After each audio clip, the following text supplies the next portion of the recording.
हाँ जी, तो स्टार्ट करते हैं अपना चैप्टर। सबसे पहले हमारा प्यारा सा अच्छा सा क्वेश्चन जो कि है एटमॉस्फेयर।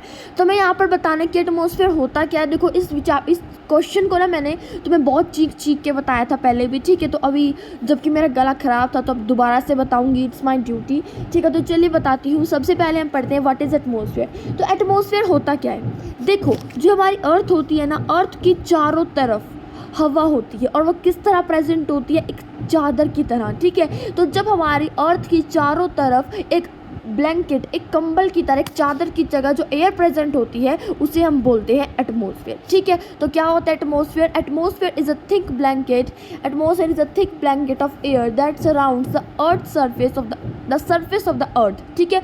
तो क्या होता है, एक चादर, एक कंबल की तरह जो हमारी जो एयर है वो अर्थ के चारों तरफ प्रेजेंट होती है, उसकी चारों तरफ सराउंडेड होती है, उसे हम बोलते हैं एटमॉस्फेयर। अब जो हमारा एटमॉस्फेयर होता है वो डिफरेंट लेयर्स के अंदर डिवाइडेड होता है। सबसे पहली लेयर जो मैंने आपको पहले भी बताई थी वो होती है हमारी ट्रोपोस्फेयर, ठीक है। अब देखो ट्रोपोस्फेयर क्या होता है। सबसे पहली लेयर होती है हमारी एटमॉस्फेयर की, जो कि हमारे सबसे मतलब अर्थ एटमॉस्फेयर के सबसे पहली लेयर है ये, जो बिल्कुल अर्थ की लैंड जो होती है उससे थोड़ी सी ऊपर ये होती है, ठीक है। और ये वो हवा होती है जिसमें हम ब्रीथ करते हैं, ठीक है। इस लेयर के अंदर वो एयर प्रेजेंट होती है जिस हवा में हम ब्रीथ करते हैं, और ये जो लेयर है ये सपोर्ट करती है हमारी लाइफ को अर्थ पे, ठीक है। तो क्या बताया मैंने, सबसे फर्स्ट लेयर है, कीवर्ड याद रखना है आपको, इसका फर्स्ट लेयर है, ठीक है। बिल्कुल जो हमारे लैंड उससे थोड़ी सी ऊपर है ये, ठीक है, लेयर। उसके बाद इस लेयर के अंदर क्या वो एयर प्रेजेंट है जिसे हम ब्रीथ करते हैं। नेक्स्ट ये एयर को ये लाइफ को सपोर्ट करती है हमारी अर्थ पे। नेक्स्ट है स्ट्रेटोस्फेयर। स्ट्रेटोस्फेयर क्या होती है, ट्रोपोस्फेयर से ऊपर होती है हमारी स्ट्रेटोस्फेयर लेयर, ठीक है। ऐसी होती है ट्रोपोस्फेयर, स्ट्रेटोस्फेयर, उससे ऊपर, ठीक है। तो इस तरह से नीचे से इसकी सीक्वेंस बता रही हूँ मैं आपको। नेक्स्ट है हमारे पास स्ट्रेटोस्फेयर। देखो ये ट्रोपोस्फेयर के जस्ट ऊपर होती है, इसकी जो हाइट होती है वो 50 किलोमीटर, मतलब ये ऊपर 50 किलोमीटर जहाँ तक भी बैठता होगा वहाँ तक ये एक्सटेंडेड होती है। इसी लेयर के अंदर जो ओजोन लेयर होती है, ओजोन लेयर मैंने आपको बताई थी ना, जो अर्थ को हार्मफुल रेज से प्रोटेक्ट करती है, वो स्ट्रेटोस्फेयर लेयर के अंदर ही ओजोन लेयर जो है हमारी प्रेजेंट होती है। और जो एयरप्लेन्स यानी कि जो जहाज़ वगैरह होते हैं वो भी स्ट्रेटोस्फेयर लेयर के अंदर ही उड़ते हैं। नेक्स्ट है हमारे पास मेसोस्फेयर। अब देखो मेसोस्फेयर क्या होती है। मेसोस्फेयर हमारी थर्ड लेयर होती है, ये स्ट्रेटोस्फेयर से ऊपर होती है और इसकी हाइट जो होती है वो 80 किलोमीटर तक होती है। अब देखो यहाँ पर क्या होती है,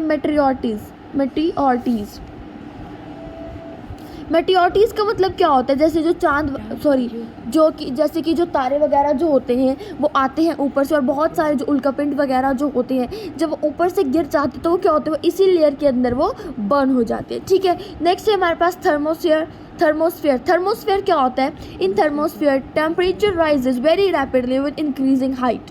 अब देखो जैसे जो थर्मोस्फेयर है, अब जैसे जैसे आगे ऊपर हम हाइट पे जाते रहते हैं, मेसोस्फेयर 80 किलोमीटर तक है।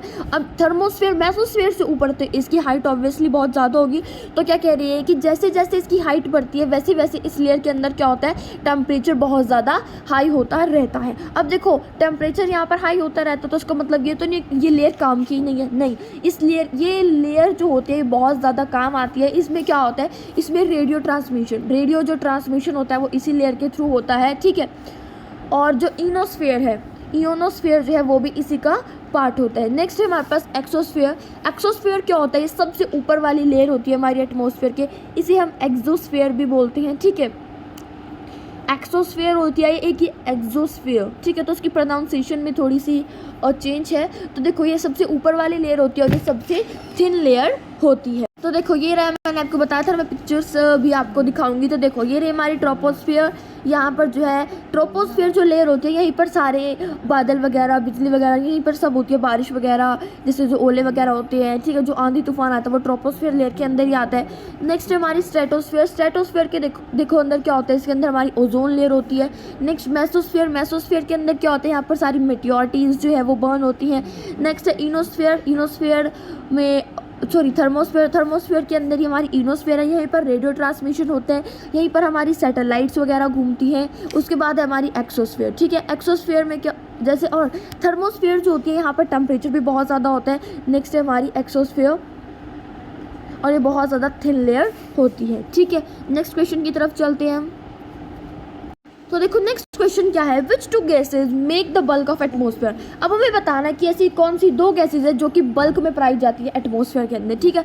तो वैसी कौन सी दो गैसेज है, एक है हमारी नाइट्रोजन, नाइट्रोजन हमारे एटमोसफेयर के अंदर 78% प्रेजेंट है, और दूसरी हमारी ऑक्सीजन जो कि हमारे एटमोसफेयर में 21% प्रेजेंट है। नेक्स्ट है हमारे पास, which gas creates greenhouse effect in atmosphere. तो देखो इस क्वेश्चन में हमें बताना है कि ऐसी कौन सी गैस है जो ग्रीन हाउस इफेक्ट को क्रिएट करती है एटमोसफेयर के अंदर। तो देखो ऐसी कौन सी गैस है, कार्बन डाइऑक्साइड। तो जो हमारी कार्बन डाइऑक्साइड है वो क्या करती है, वो ग्रीन हाउस इफेक्ट एटमोसफेयर के अंदर क्रिएट करती है।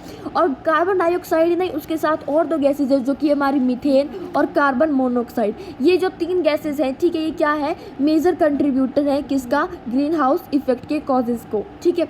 नेक्स्ट है हमारे पास वेदर। वेदर क्या होता है, अब देखो एटमोसफेयर तो मैंने आपको बता दिया क्या होता है, एक जो एयर की जो ब्लैंकेट, एक चादर सी हमारी अर्थ की चारों तरफ प्रेजेंट होती है, सराउंडेड होती है, उसे हम बोलते हैं एटमोसफेयर। बट वेदर क्या होता है, वेदर हमारे day to day hour to hour atmospheric conditions होती है।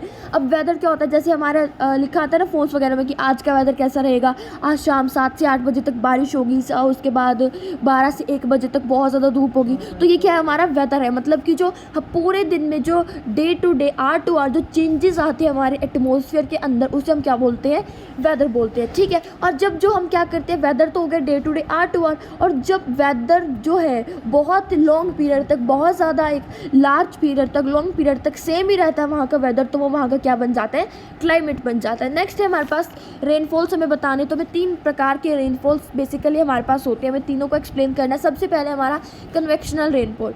अब देखो कन्वेक्शनल रेनफॉल क्या होता है, जब हमें पता है जैसे हम कहीं पर पानी गिरा देते हैं तो वो क्या होता है, वो थोड़ी देर में वहाँ से बिल्कुल सूख जाता है। उसका क्या होता है, वो वाटर वेपर्स की फॉर्म में उड़ जाता है, ठीक है। और किसके द्वारा किया जाता है सारा प्रोसेस, ये सन के द्वारा होता है। तो देखो यहाँ पर क्या है, जब वाटर वेपर्स राइज होते हैं वो ऊपर चले जाते हैं, यानी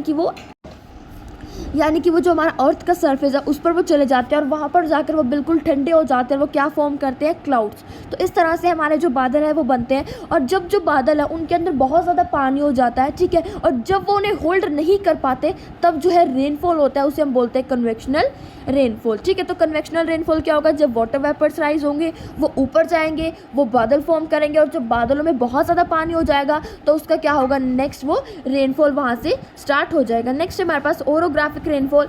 ओरोग्राफिक रेनफॉल क्या होता है, ये जब ये रेनफॉल जो तब आता है जब मॉइस्ट एयर राइज होती है, मतलब कि बहुत ज़्यादा जो जिसमें नमी होती है ना हवा में, वो जब चल रही होती है माउंटेन्स वगैरह पे, उसकी वजह से क्या होता है, वहाँ पर क्या होता है, ओरोग्राफिक क्लाउड्स वहाँ पर फॉर्म होती है, और उसकी वजह से क्या होती है, बारिश होती है, ठीक है। नेक्स्ट है हमारे पास साइक्लोनिक रेनफॉल। साइक्लोनिक रेनफॉल देखो क्या होती है कि ऐसे जब जो है साइक्लोनिक विंड्स चलती है, यानी कि जब गर्म ठंडी हवा की वजह से विंड्स जो है वो चलती हैं डिफरेंट टेम्परेचर की, तो उसकी वजह से क्या होता है, ह्यूमिडिटी और जो डेंसिटीज़ है वो मीट करती है। यानी कि देखो क्या होता है, मैंने आपको बताया ना, ह्यूमिडिटी क्या होती है, जब हमारी हवा में नमी होती है। डेंसिटी मतलब यहाँ पर क्या है कि जब थोड़ी जो है गर्म हवा भी होती है, ठीक है। तो साइक्लोनिक रेनफॉल क्या होता है, जब गर्म और ठंडी हवा आपस में मिलकर एक साइक्लोन विंड सी बना देते हैं, तो वो उसकी वजह से क्या होती है, हमारी साइक्लोनिक रेनफॉल होती है।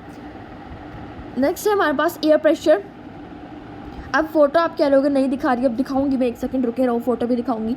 नेक्स्ट है हमारे पास एयर प्रेशर। अब देखो जो एयर प्रेशर क्या होती है, जो एयर जो है वो हमारे आसपास जो एक्सर्ट, मतलब हमारे अर्थ की चारों तरफ वो प्रेजेंट एक चादर की तौर में, और जब वो प्रेशर एक्सर्ट करती है हवा, वो एक प्रेशर बनाती है सारी की सारी चीज़ों पर, तो उसे हम क्या बोलते हैं, एयर प्रेशर और एटमॉस्फेरिक प्रेशर। अब देखो ये जो प्रेशर है ये डिक्रीज़ होता जाता है, जैसे जैसे हम ऊपर की तरफ जाते हैं तो क्या होता है, जो प्रेशर होता है वो डिक्रीज़ होता जाता है, ठीक है। और इसी तरह से कई बार क्या होता है, जब हम माउंटेन्स वगैरह पर चढ़ते हैं तो वहाँ पर क्या होता है, बहुत ज़्यादा सांस लेने में दिक्कत होती है, और हमारे नाक से क्या होता है, खून भी निकलता है, ठीक है। तो आया समझ में आपको मैंने आपको क्या बताया। नेक्स्ट है हमारे पास टिक द करेक्ट आंसर। सबसे पहला हमारे पास क्वेश्चन है कि ऐसी कौन सी गैस है जो हमें हार्मफुल रेस से प्रोटेक्ट करती है। तो देखो वो ऐसी कौन सी लेयर है, वो लेयर आएगी आपके पास। तो लेयर कौन सी है, वो ओजोन लेयर, ठीक है। तो ओजोन लेयर एक ऐसी लेयर है जो हमें सूरज की जो हार्मफुल किरणें हैं उनसे बचाती है, क्योंकि अपने अंदर ही से सारी की सारी अब्जॉर्ब कर लेती है। नेक्स्ट है the most important layer of the atmosphere is. अब आपको बताना है कि ऐसी कौन सी मोस्ट इंपॉर्टेंट लेयर है हमारे एटमोसफेयर के अंदर जिसकी वजह से, मतलब आप बताओ, चलो फिर मैं बताती हूँ। ऐसी सबसे इम्पॉर्टेंट लेयर जो है वो है हमारी ट्रोपोस्फेयर। अभी ट्रोपोस्फेयर इम्पॉर्टेंट लेयर क्यों है, क्योंकि यहीं पर वो एयर प्रेजेंट है जहाँ पर हम ब्रीथ करते हैं, और यहीं पर जो है सारे के सारे जो क्लाइमेटिक कंडीशंस यानी कि बर्फ़ पड़ना, बारिश आना, सारे के सारे जो है वो यहीं पर होते हैं। नेक्स्ट है हमारे पास which of the following layer of atmosphere is free from clouds. अब ऐसी कौन सी लेयर है जहाँ पर क्लाउड्स वगैरह नहीं होते हैं, और वो मतलब कि वहाँ पर जो है अच्छे से हम क्या कर सकते हैं, प्लेन्स वगैरह को उड़ा सकते हैं, तो वो है हमारी स्ट्रेटोस्फेयर लेयर। ठीक है, नेक्स्ट है हमारे पास, अब जैसे जैसे देखो as we go up to the layers of the atmosphere the pressure, अब हमें बताना है कि जैसे जैसे हम ऊपर की तरफ जाते रहते हैं एटमोसफेयर में, तो उस समय जैसे जैसे हम ऊपर जा रहे हैं तो उस टाइम पे क्या होता है, प्रेशर इंक्रीज़ होता है या डिक्रीज़ होता है, या फिर वैसा का वैसा ही रहता है। तो जब हम ऊपर ऊपर जाते रहते हैं तो जो प्रेशर है वो डिक्रीज़ होता है, और इसी वजह से कई बार जो माउंटेन्स पर चढ़ते हैं उनको सांस लेने में दिक्कत हो जाती है। ठीक है, और दूसरा क्या होता है, उनकी नाक वगैरह से भी खून वगैरह आने लग जाता है। नेक्स्ट है the precipitation come down to the earth in the liquid form. अब जब बारिश होती है यानी कि जब प्रेसिपिटेशन होता है, जब पानी की फॉर्म में अर्थ पे टिप टिप टिप टिप कुछ होता है, तो उसे हम क्या बोलते हैं, उसे हम बोलते हैं रेन। नेक्स्ट है हमारे पास मैच द फॉलोइंग। अभी मैच द फॉलोइंग करने हैं। हाँ जी, तो देखो ट्रेड विंड कौन सी होती है, हमारी ट्रेड विंड जो होती है हमारी परमानेंट। तो देखो जो हमारी ट्रेड विंड्स होती है वो कौन सी विंड्स होती है, वो हमारी परमानेंट विंड होती है जो ईस्ट टू वेस्ट जो चलती रहती है, मैंने आपको बताया था पहले भी। उसके बाद जो है हमारी लू। अब देखो लू जो क्या होती है, ये लोकल विंड होती है। ठीक है, ये रहा यहाँ पर लू जो है वो हमारी लोकल विंड है। नेक्स्ट है हमारे पास मॉनसून। अब मॉनसून क्या होता है, मॉनसून हमारी सीजनल विंड होती है। ठीक है, मॉनसून क्या होते हैं, सीजनल होते हैं। नेक्स्ट हमारी विंड क्या होती है, हमारी जो हॉरिजॉन्टल मूवमेंट हो रही होती है एयर की, उसे हम क्या बोलते हैं, विंड। अब देखो ये जो एक ऑप्शन है ये इसमें फालतू है। ठीक है, सॉरी।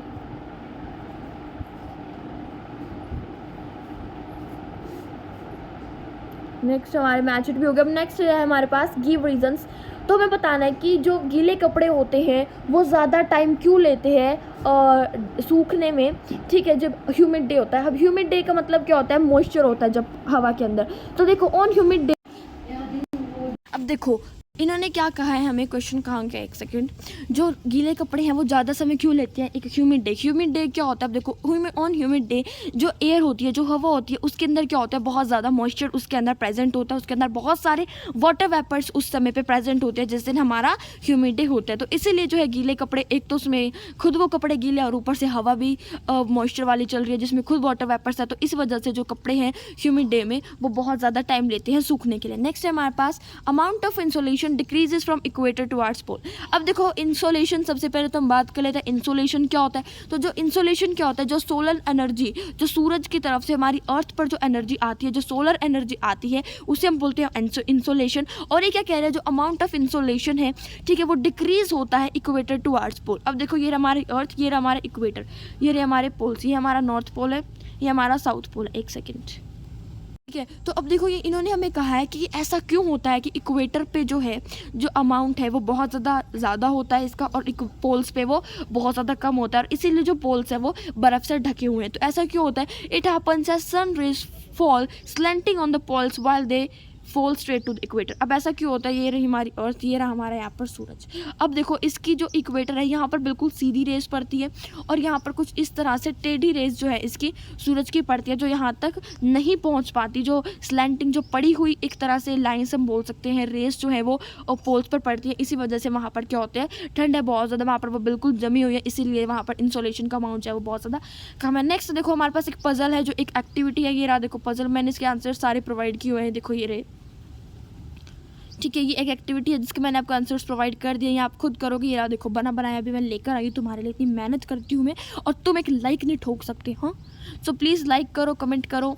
और देखो इसे करते हैं, ये इंटरेस्टिंग सी एक्टिविटी है, जैसे कि इन्होंने हमें कहा है कि आपको वेदर बताना है पूरे एक वीक का। तो देखो सबसे पहले इन्होंने क्या है कि सनी डे, नेक्स्ट हम कर देते हैं रेनी डे, हो गया है ना।